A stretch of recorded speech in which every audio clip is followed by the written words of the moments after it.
Funding for New Mexico in Focus provided by viewers like you. On New Mexico in Focus, environmental issues have been a major priority of our coverage. This week, we're taking a look back at 5 years of our land here on New Mexico PBS. Here's Laura Paskus. 5 years ago, New Mexico PBS launched a new project with the show Our Land. We wanted to bring you coverage from across the state to show you places where environmental issues are coming to a head.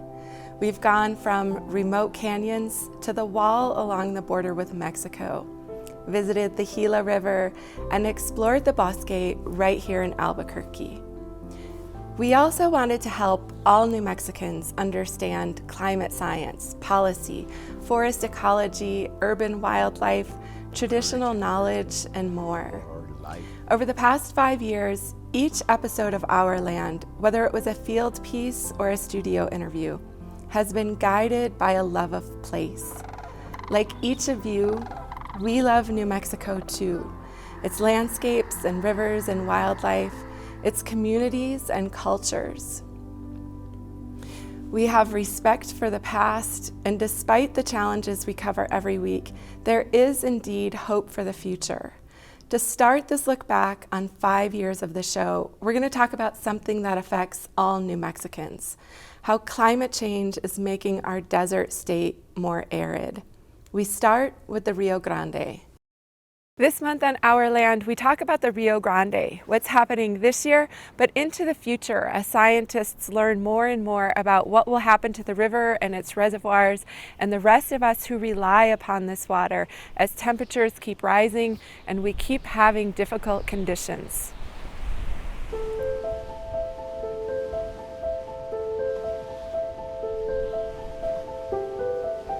The impacts of climate change don't just reflect one dry year or one bad season. They intensify one another. They build on one another. We see this in our forests, our rivers, all across the state. One place where it's plain to see how warming plays out in our arid state: Elephant Butte Reservoir in southern New Mexico. It's sad to say that right now we're at about 9% capacity. This reservoir can hold over 2,200,000 acre-feet of water. And in my tenure with the district, I've seen it spill over the dam, and I've seen it is lower than it is right now. So it's an unfortunate thing, but when you're in the West, droughts happen, and we're in a mega drought right now, decadal drought. Gary Esslinger started working here in 1978 for the Elephant Butte Irrigation District.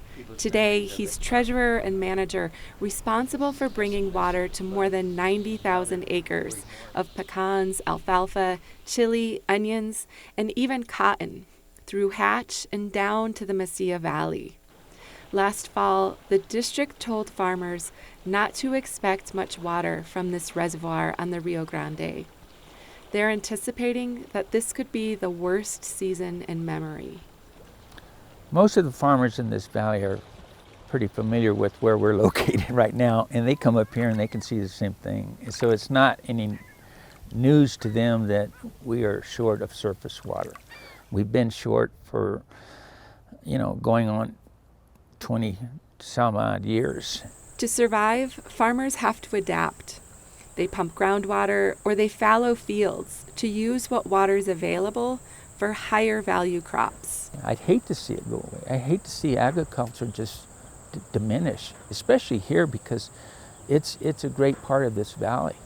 From here all the way down to El Paso. It flourishes, and you think about it, and it's got a great economic benefit to this entire state. Like many dams across the West, Elephant Butte was built by the U.S. Bureau of Reclamation.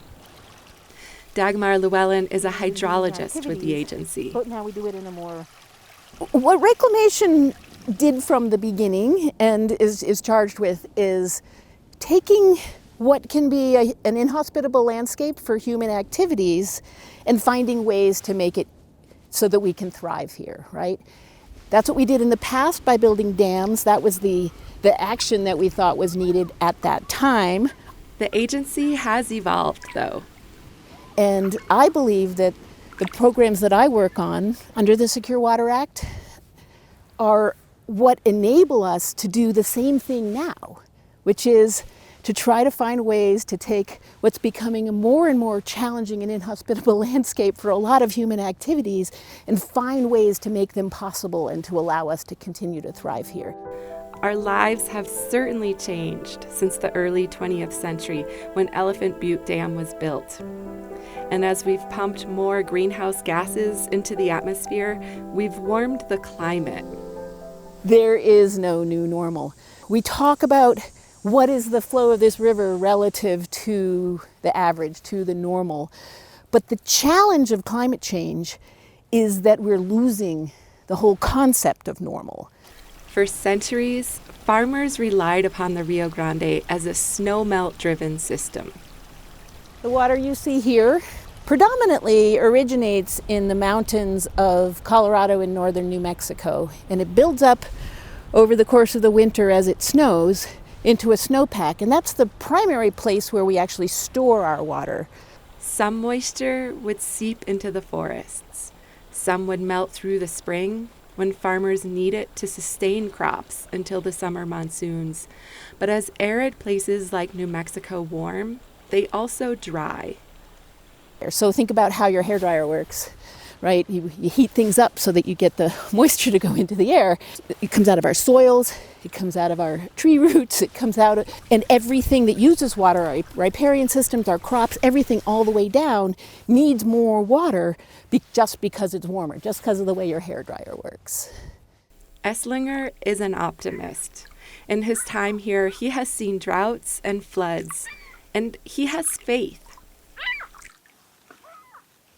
We have to trust mankind and trust our future to those who will come in here and see new innovative ways to help deal with the situations, whether it's a drought situation or flood. I mean, my God, if we had a flood event here, and I've seen those, I've seen Hatch underwater, it's terrible. It's as terrible a sight to see as this empty lake.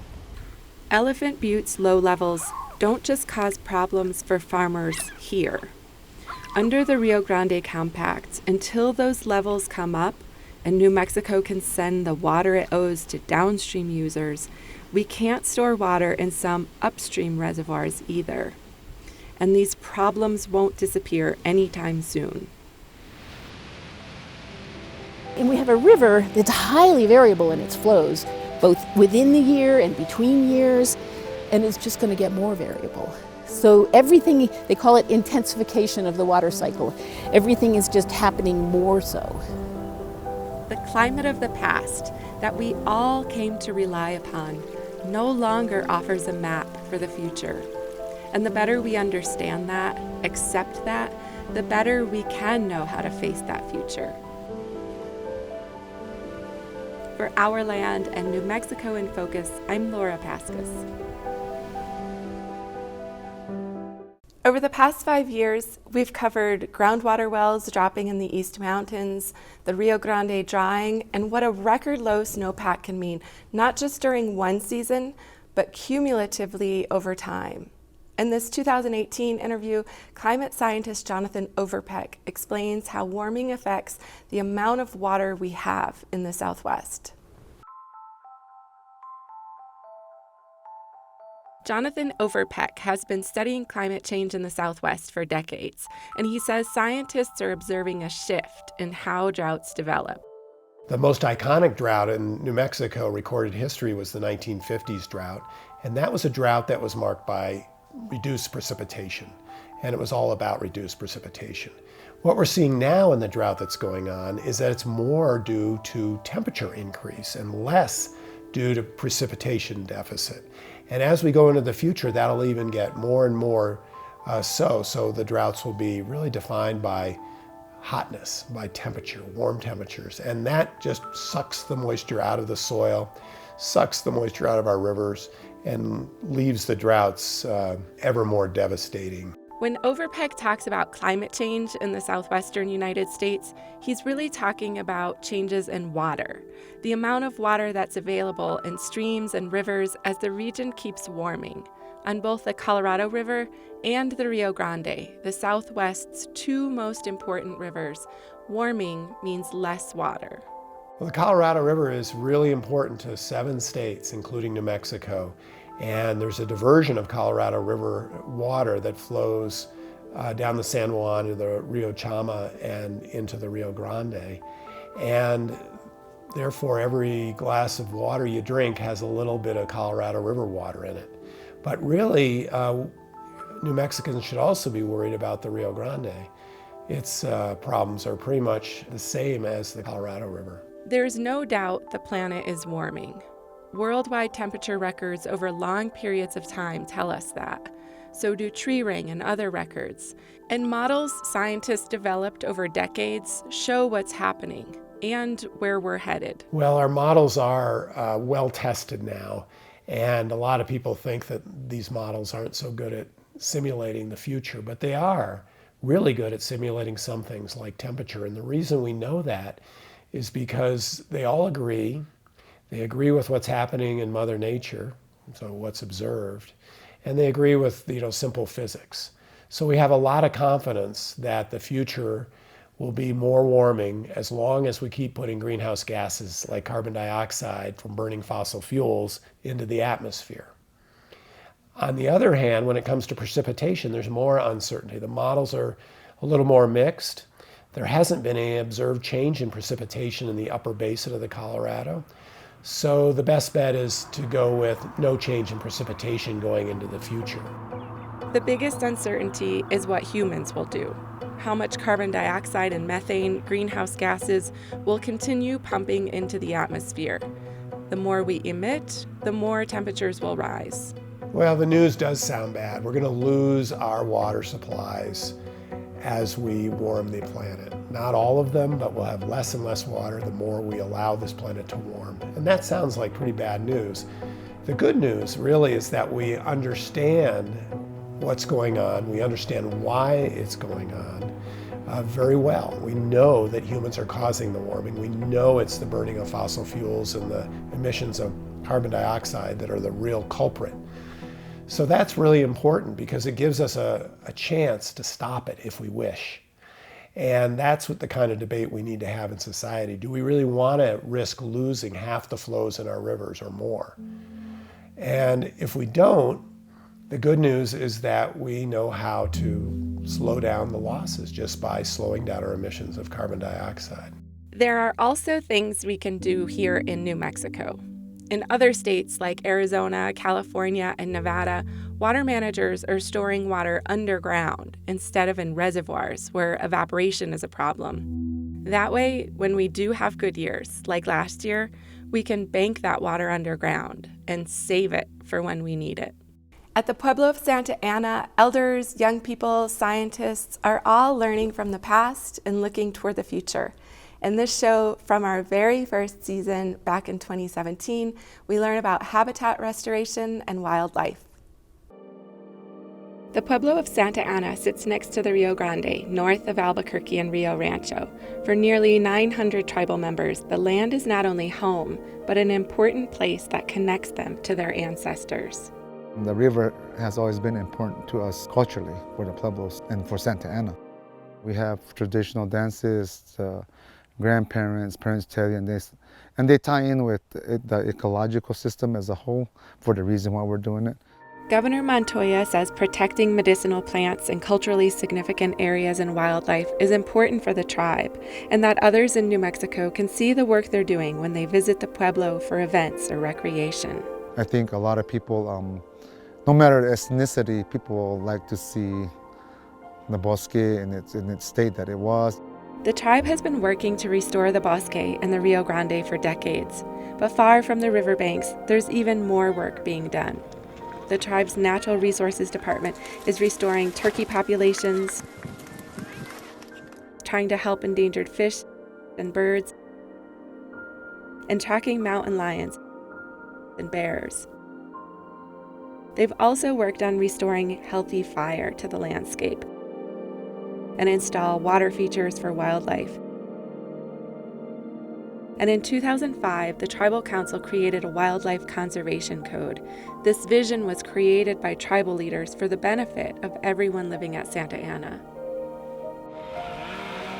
Part of the work is thinning out trees and returning lands to what they once were before colonization and livestock grazing.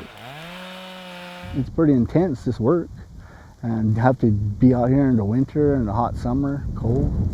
It's just all noxious weeds that are out here, so we try to bring all the grasslands back to what it was back before. When we cut the trees and throw the slash down, and it's not so hot when you put down fire, it brings back all the grasses. I like being out in the outdoors, and it's a good job for me, and it's close to home. I don't have to deal with traffic. Most parts of Santa Ana Pueblo are off limits to non-tribal members unless invited. In parts of the Pueblo's 79,000 acres, pronghorn have been reintroduced after nearly 40 years of being missing from the area. There used to be antelope up here on the mesa. This is Santa Ana Mesa. And there used to be antelope along Highway 550. It was coming kind of this periphery herd that would come from the Rio Rancho area. Bringing them back was something that the council requested. The Santa Ana Pueblo Natural Resources Department worked with state and federal officials to gain permits and funding to bring in about 100 pronghorn. They started releasing the animals in 2009. Not all survived. Some were eaten by predators, and a few died from the stress of being moved. Others traveled beyond the borders of the Pueblo.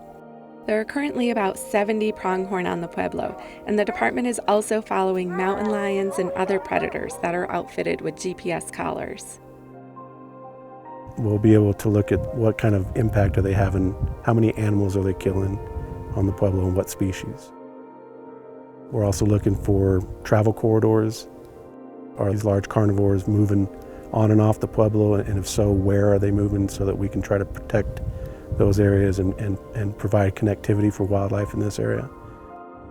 I think they're off in that direction over there. You want to look? Glenn Harper has worked for the tribe for nearly 20 years. He says a changing climate and new challenges will test the groundwork that's already been laid for wildlife and people. Tribal Council has been a leader, I think, in the Rio Grande Valley in supporting restoration work on their land, knowing that full well that there's pressures from the outside, Rio Rancho, Bernalillo, Placida's just expanding communities, land use like mining, water issues with the lack of water. And so they know full well that in order to maintain their cultural identity, they have to protect their land. Getting outside offers young people, everyone, great learning experiences. But many public lands, even right here in Albuquerque, are not accessible to everyone. In 2021, we learned how young men of color are changing that.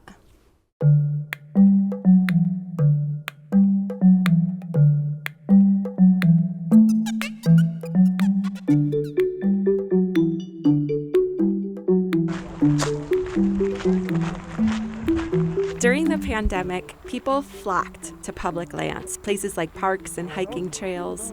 So many of us wanted to be outside, where it felt safe, to hike, bike, be alone, or be with close friends and family. People walking with coffee trying to get that too. It makes me think about, there's so much national media right now about over usage of parks during COVID, but it makes me think, but overusage by who, right? Low-income communities still don't have access, and we're gonna try to limit people's access to outdoor spaces.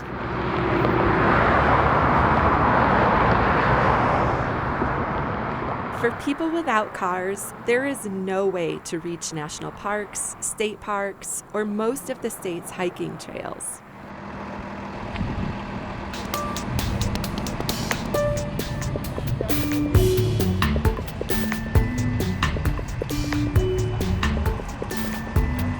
Together for Brothers has one project that helps young men and their families from underserved neighborhoods in Albuquerque, like the International District in Westgate, make it to the foothills of the Sandias and the Bosque of the Rio Grande.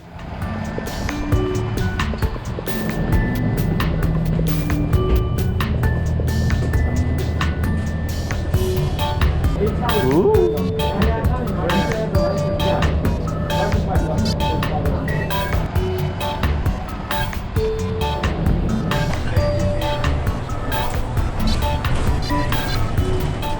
When we were out in the Bosque for the first time, at the beginning of the summer, when we organized our first hike, 90% of the youth organizers had never been to the Bosque. And these are folks who lived their entire lives in Albuquerque. I'm used to, concrete. That's, well, from where I'm from, when I look at the mountains and I hear about the Bosque and stuff, they just sound like faraway places. Similar to like the Grand Canyon or something like that, a place that I shouldn't, I couldn't really get to. I don't have the time to get to. Over the summer, the young men started taking city buses to the foothills and the river and shooting videos to show other families how to do it too. Pinch this up, pull down, put this right here. You want your front tire to be the one that gets this on it, and you just make it all. You can, or you can put it in this one, either one. You want it 38? 3080? One of the things today, when we were thinking of doing a hike, we actually thought about first hiking to the petroglyphs and realized there actually isn't good public transit to most of the public sites of the Petroglyph National Monument. And this is so common. Valle de Oro in the South Valley is the first urban wildlife refuge in the United States, with a strong environmental justice component to its mission, and yet there's no bus line. Public access, something many of us take for granted, is just not universal. Most of us either need a vehicle or need our parents to take us somewhere, and sometimes we don't feel comfortable riding the bus, so it also allows for us to get some physical exercise and also help us with our mental health, even though it's not really talked about. It's more important than people think. All right, let's stop right here. Nah, man, it's way too hard. All right, let me take a little break. And young men of color don't always know if public spaces are safe for them or their families, or what challenges they might face there. Low-income families are often told that things like the outdoors are a privilege or a luxury, and the reality is, earlier today we asked young people of color to say, what do the outdoors do for you? Mental health, emotional health, physical exercise, time with my family, not connected to technology. And when I think of who needs that the most, it's the young people and the families in the most impacted neighborhoods. Oh, it's a nice view. I like it. Ramirez says that young men of color from these neighborhoods feel like they don't have a right to public lands, like they don't deserve that access so many just expect. For his part, Grubbs has loved getting outside, and he has advice for other men and their families. These are places for everybody. If you don't think you should go there, go there. Try it out and you'll probably enjoy it. Young people keep telling us how scary the climate-changed world is. Many of them have even talked about how a lack of action on climate change has made them question the need to go to college, or it's made them feel like someday they won't have families of their own. Demanding action at the University of New Mexico, students are calling for divestment from fossil fuel companies. Divest UNM! Divest UNM! Divest UNM!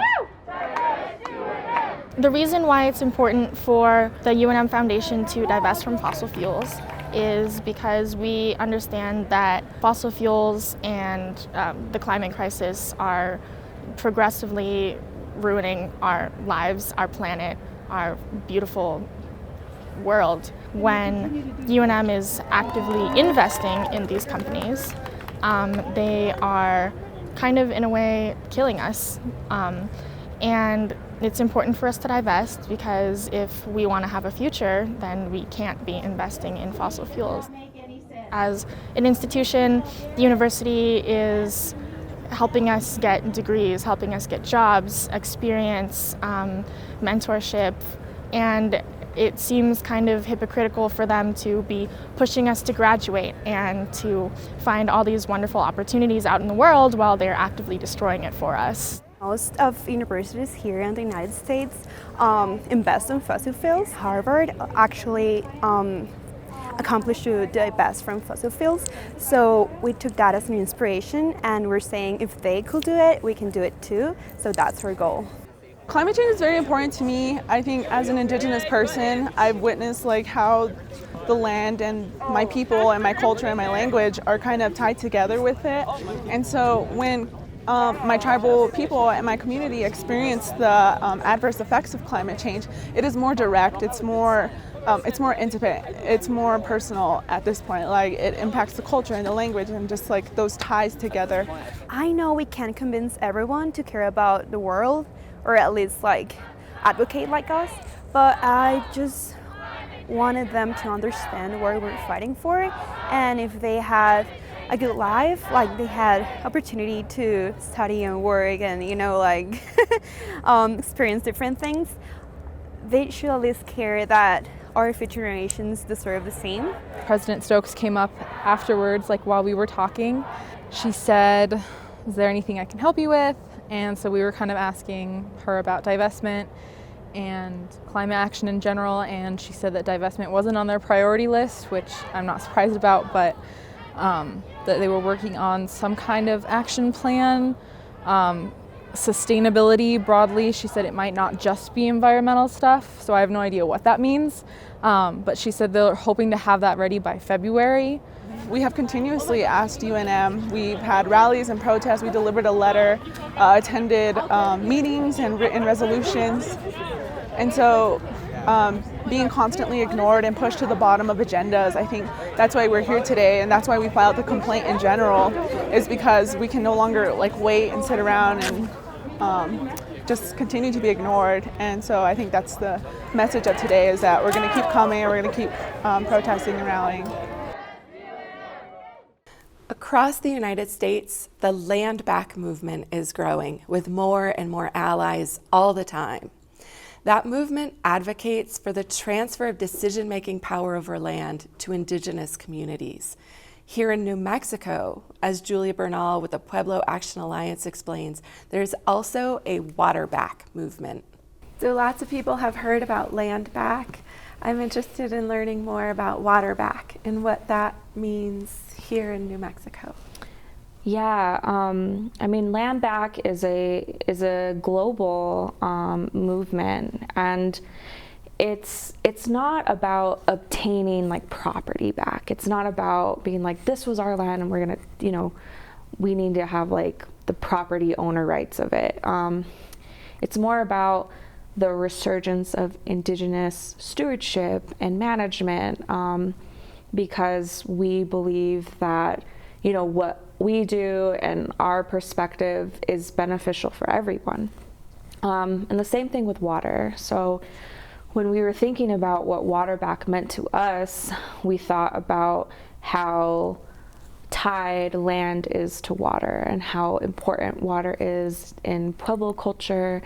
I mean, a lot of our ceremonies and songs and dances really do revolve around speaking to, our water gods and asking for abundance and healthy watersheds and healthy communities. That's very core to, our ways of life and our worldview. And so again, if we were to have a resurgence of that Indigenous worldview and identity and how we manage land and water, it would be beneficial for everyone. And also just that we need to shift the way we look at water. The water to us, the Middle Rio Grande, that's our river mother. And so that is a reason why it's important for us to reassert that personhood, because if we asserted a personhood on our waterways, we'd probably treat her a lot differently, We'd probably have a lot more respect and acts of reciprocity rather than, damming it and allocating it and, wasting it even. And so Water Back is just really that same sort of concept as like what decolonizing is. I know that that's where it's been a little co-opted lately, but our definition has been, removal of Eurocentric occupations and ideals and a resurgence of Indigenous identity, because that's the way this landscape needs to be managed. And of course, you know, especially here in the Southwest, you know, water security, water scarcity are real things, and they're going to continue to be very real things. And so if there is the opportunity for Pueblo people to reclaim their old management strategies, we may see the health of the river look a lot better than what it does now. So it sounds to me like, I think sometimes when people hear land back or water back, they get like really defensive and think about it in terms of colonizing, basically, like taking something, keeping it. But it sounds to me like what you're talking about is something that's really different from that, that it's land back and water back is something that benefits lots of people, many people, everyone, maybe. Can you talk a little bit more about that? Yeah, you know, decolonizing is a very long process. I mean, we've been in this period of colonization, you know, for like over 500 years now. And so it's not about like going back in time, you know, it's not about like going back in time where there wasn't like technology or there wasn't, you know, these human advances. But it was a time where the land was viewed as our earth mother, the water was viewed as our water mother, and we took what we needed and also gave back.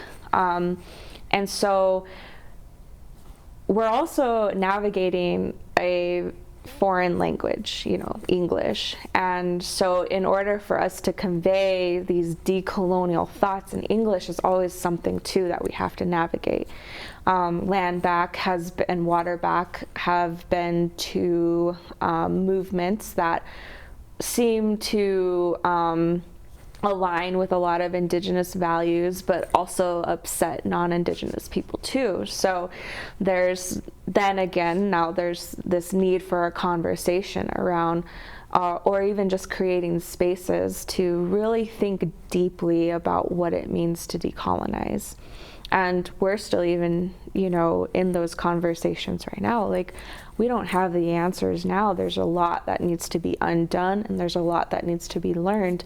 But, you know, the way that water is, it moves, you know, and if it's stagnant, its quality gets really poor. And so, you know, we view water as a very transformative process. I mean, our river has been changing so much over millennia, and we need to look at things in that perspective too. And also come to terms with the fact that we may never see that change, but at least, you know, we're trying to create space and, again, deep thinking for what our futures could potentially look like. Because at the end of the day, Indigenous people, we have the inherent birthright to just enjoy our landscapes, and that's the ultimate goal, I think. And inviting other non-Indigenous people to also know like what it means for that enjoyment of the landscape. Again, it's beneficial for everybody, and not just humans, non-human relatives as well. Whether it's trying to nurture a healthy watershed or facing climate change, these issues we cover are huge, and they demand deep reflection. Earlier this year, I wanted to know what theologian Larry Rasmussen had to say about climate activism and the role of faith. On our show, we talk a lot about the science of climate change and cultural issues around climate change. I wanted to talk with you today about where faith fits into climate activism. I mean, someone has said that faith is a citadel perched at the edge of despair. And I think that is the case when people are in really rough places, whether it's just for themselves personally or in their family or in their community, or whether it's a whole nation, even a planet.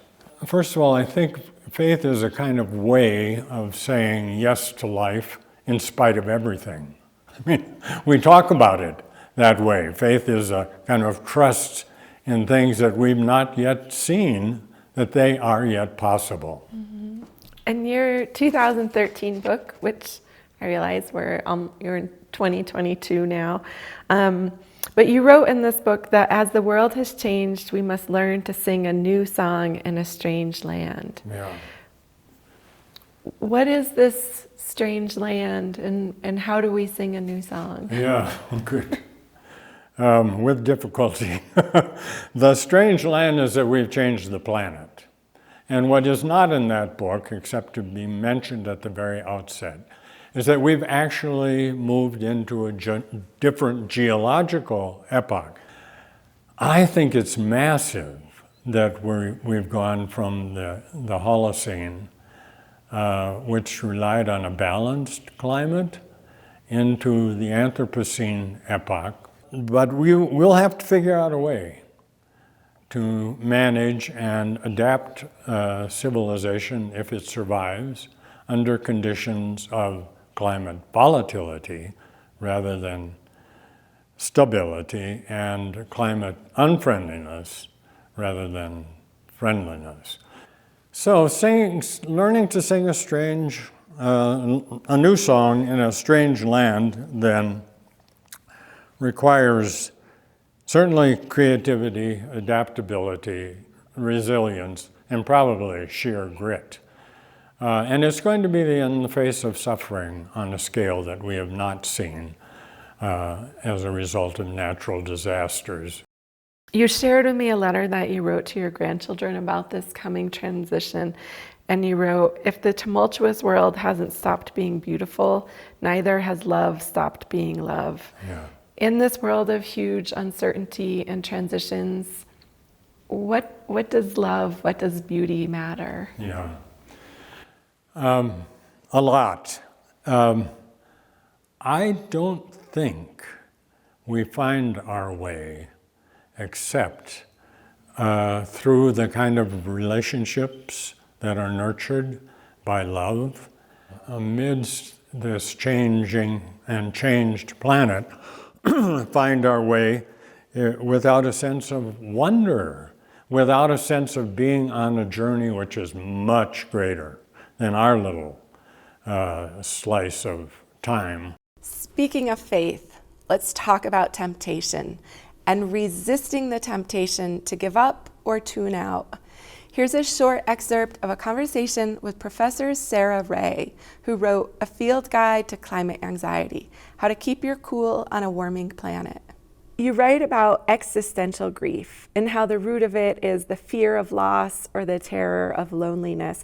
And you write that there are far more effective ways to address our existential grief than extinguishing ourselves under the weight of it all. What are some of those ways? Oh, so many times I think the automatic knee-jerk reaction to climate grief and to climate anxiety is action, right? Okay, let's transform our anxiety into action.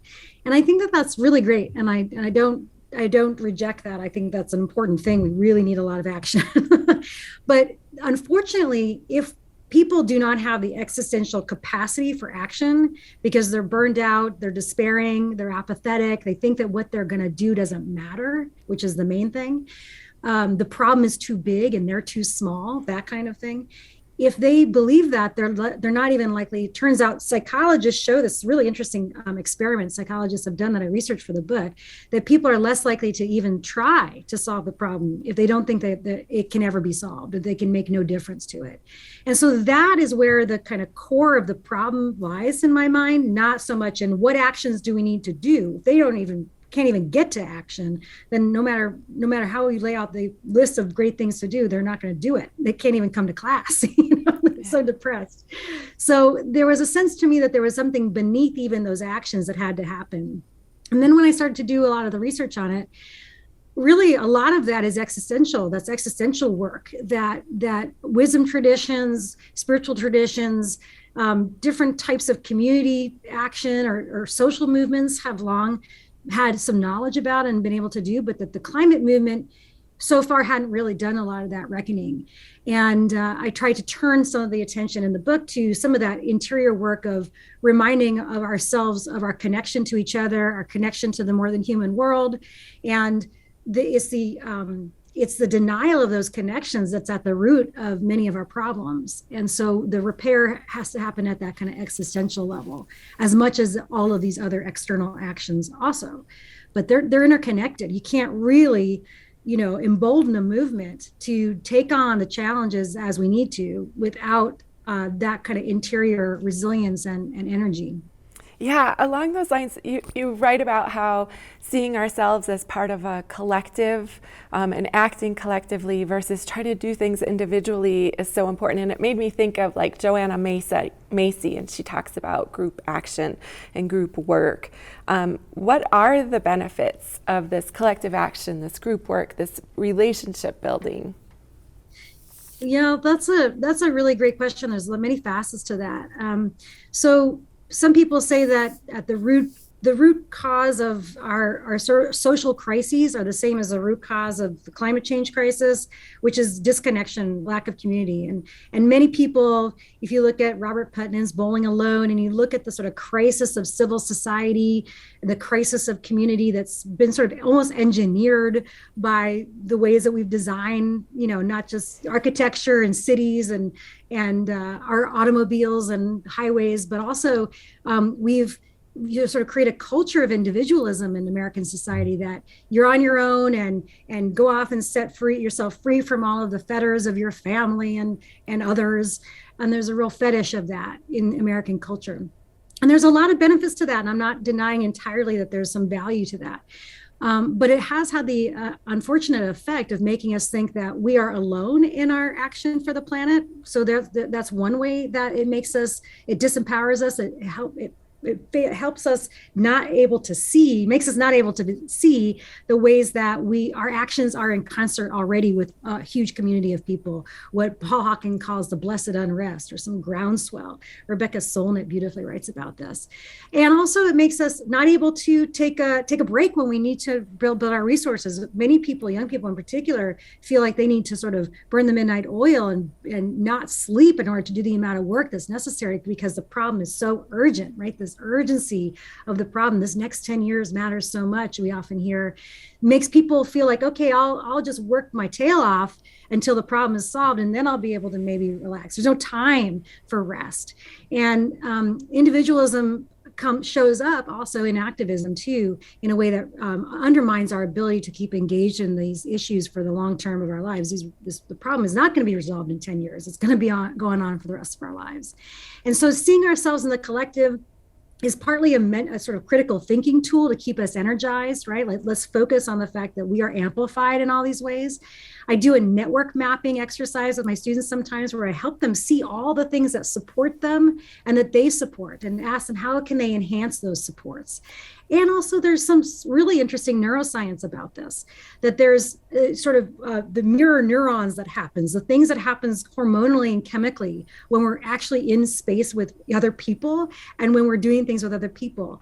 And I find it really fascinating that there's things that happen, like if you did an MRI, if you could take a picture of people's brains when they're with people versus when they're on Zoom, or when they're on Zoom versus when they're alone, just the sheer act of being with people, doing something collectively, enhances all of the good feels that we might need to have chemically in our body.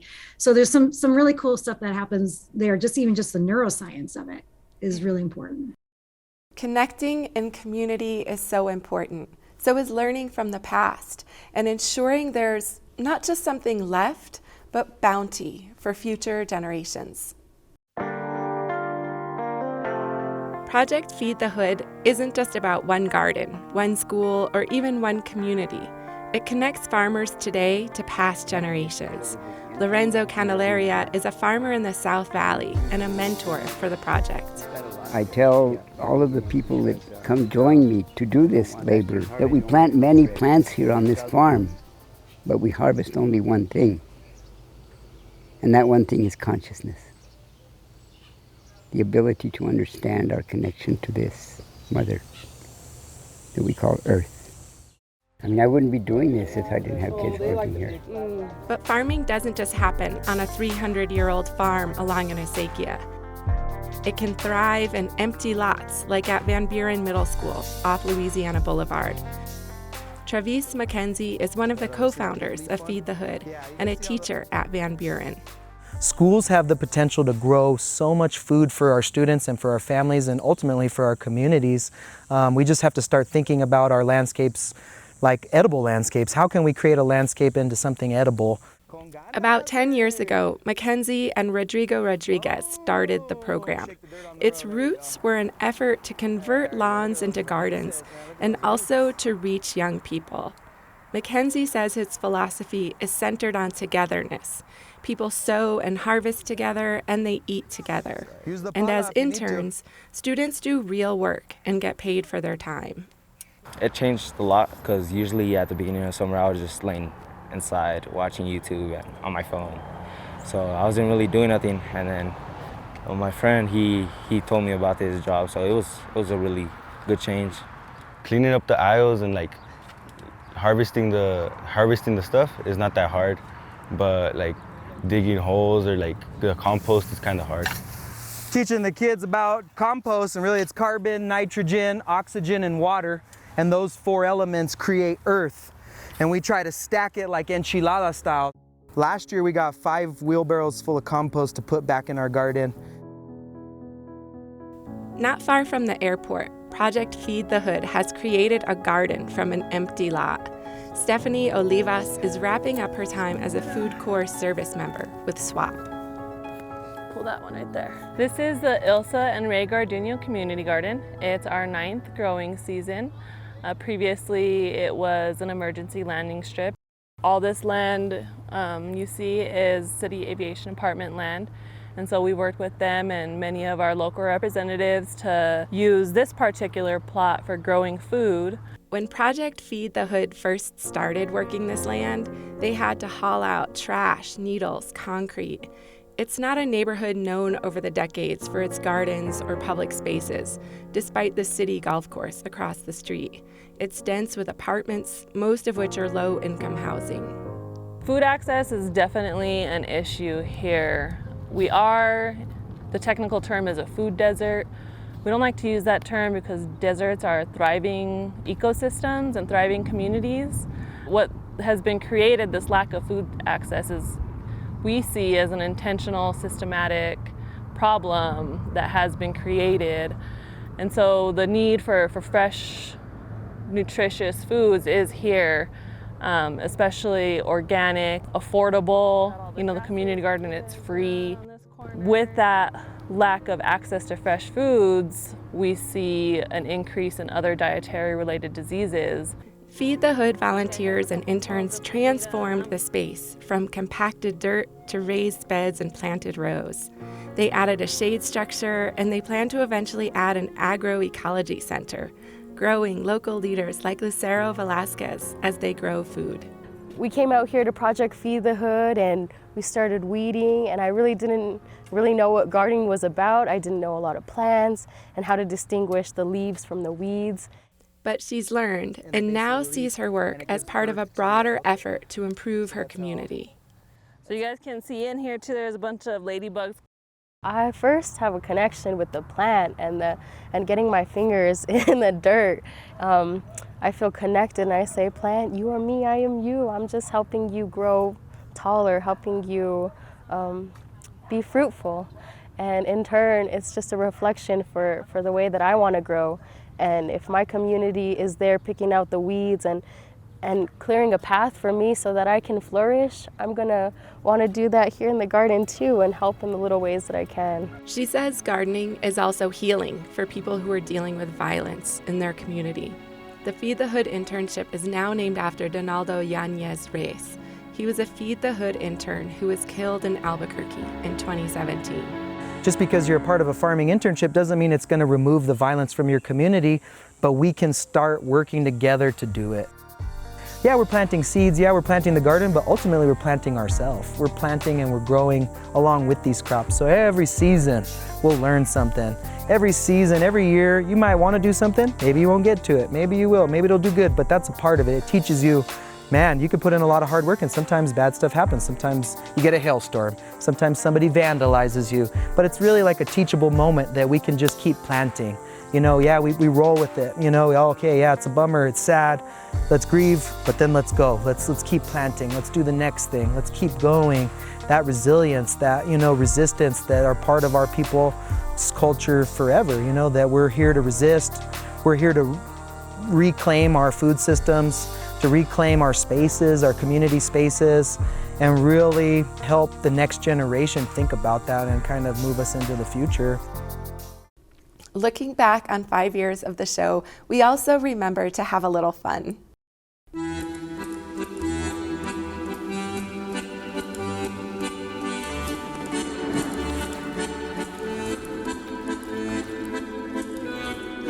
Ever since I was a kid, I was just always fascinated with carnival, traveling circus, sideshow, freak show, folklore, and the entire history.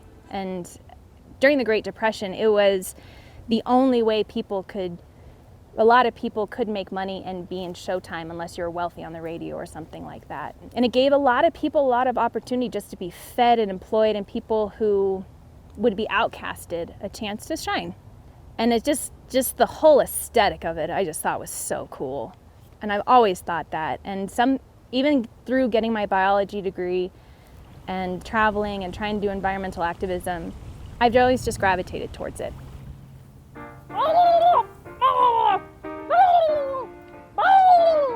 Frank the Fish! I'm Frank the Fish! And I'm a Rio Grande silver minnow. I'm stranded on the bank of the Rio because you humans are just using too much water. Us Rio Grande silver minnows are endangered species. We need slow-moving back channels in the forest to make our babies. And that doesn't happen anymore because the river isn't flooding the forest. Because you humans are using too much water. Help, Frank the Fish. Use less water.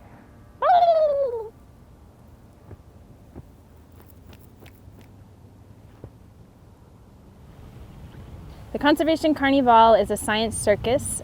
We bring the bosque to the public to teach about environmental education. We celebrate the bosque ecosystem, and we teach water conservation as well through circus arts and performing arts.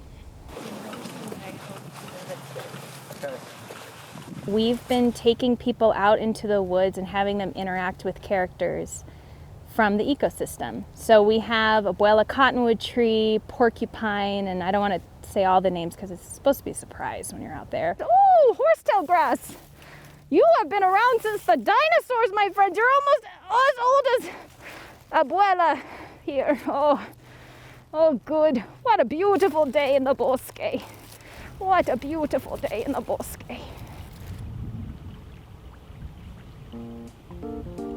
And actually, I have a friend here. Wake up, Prudence! Oh! Prudence! Oh, dear!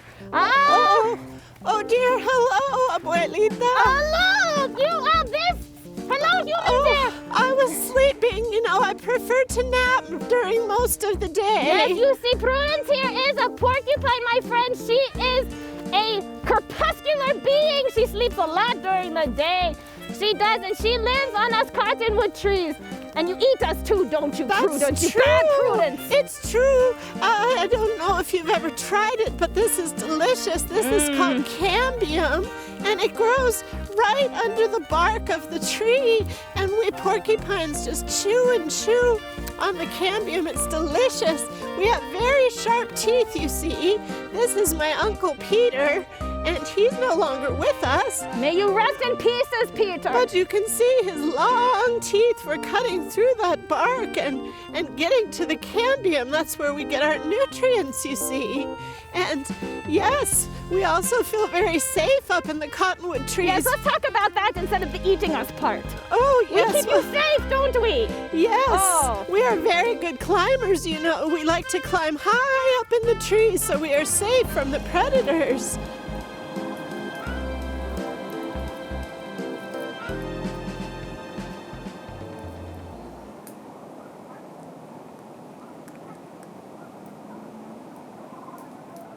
when we have Abuela Cottonwood tree out, kids will ask, does it hurt when a woodpecker pecks you?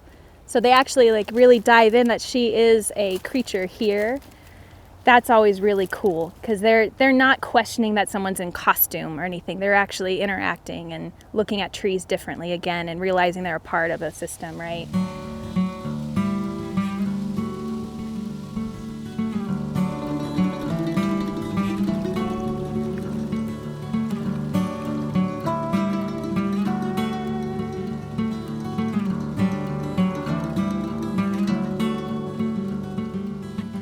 Building out this van has been a cure in a lot of ways for my climate anxiety and my depression about it.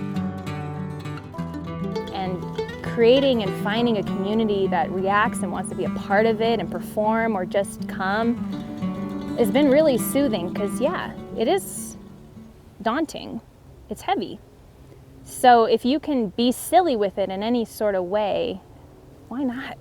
Be healing in any sort of way. If we can spend some time at events or just getting together for these Bosque theaters and celebrate what we have instead of keep talking about how it was and how we need to change it and just say like, hey, I like that tree, or like, wow, I love drinking water. It helps, it really does. And I speak from personal experience with that because I was diagnosed with climate anxiety pretty heavily, and this was my therapy for it. So I'm inviting anyone to come be goofy and be a carny to come bring some levity, yeah.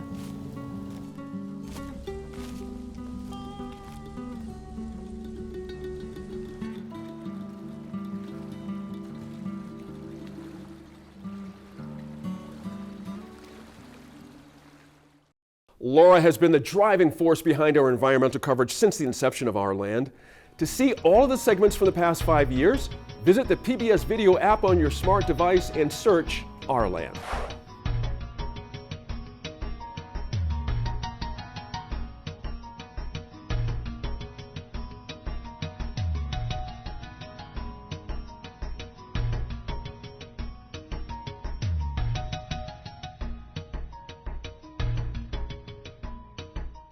Funding for New Mexico in Focus provided by viewers like you.